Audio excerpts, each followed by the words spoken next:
BRS తరపున రేపు NTPC బంద్కు పిలుపునిస్తున్నామని అన్నారు మాజీ ఎమ్మెల్యే కోరుకంటి చందర్. ఎన్టీపీసీ యాజమాన్యం భూ నిర్వాసితులకు పునరావాసం కల్పించిన తర్వాతే ప్రజాభిప్రాయ సేకరణ నిర్వహించాలని తెలిపారు.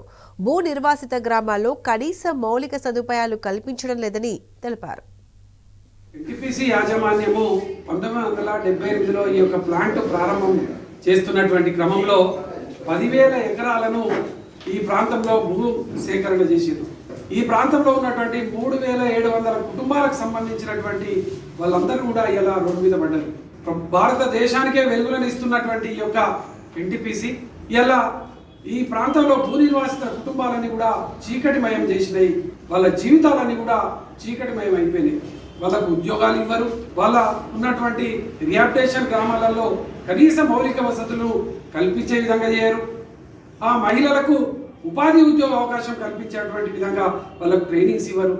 కనీసంగా ఈ యొక్క ప్రాంతంలో ఉన్నటువంటి కాంట్రాక్ట్ కార్మికులకు విద్యను కానీ వైద్యాన్ని కానీ అందించేటువంటి విధంగా సౌకర్యాలు కూడా కల్పించారు. అందుకోసమే ఇలా బీఆర్ఎస్ పార్టీ డిమాండ్ చేస్తూ ఉన్నది ఈ యొక్క ఎన్టీపీసీ యాజమాన్యాన్ని.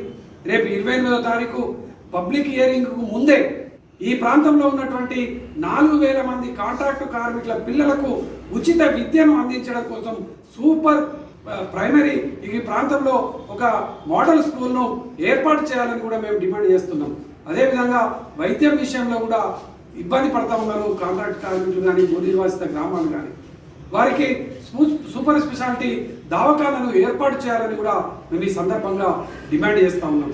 అదేవిధంగా కుందనపల్లికి సంబంధించినటువంటి యాష్ పాండ్ను మళ్ళీ 600 ఎకరాలు సేకరణ చేస్తున్నటువంటి సందర్భంగా అక్కడ ఉన్నటువంటి బత్తిపల్లి, మల్యాలపల్లి, మొగల్పాడు ఆ గ్రామాలన్నింటినీ కూడా సురక్షిత ప్రాంతానికి తరలించాలి. ఇక్కడ పోలీస్ కమిషనరేట్ పక్కకు ఉన్నటువంటి స్థలానికి తరలించాలని కూడా మేము ఈ సందర్భంగా మేము డిమాండ్ చేస్తూ ఉన్నాం.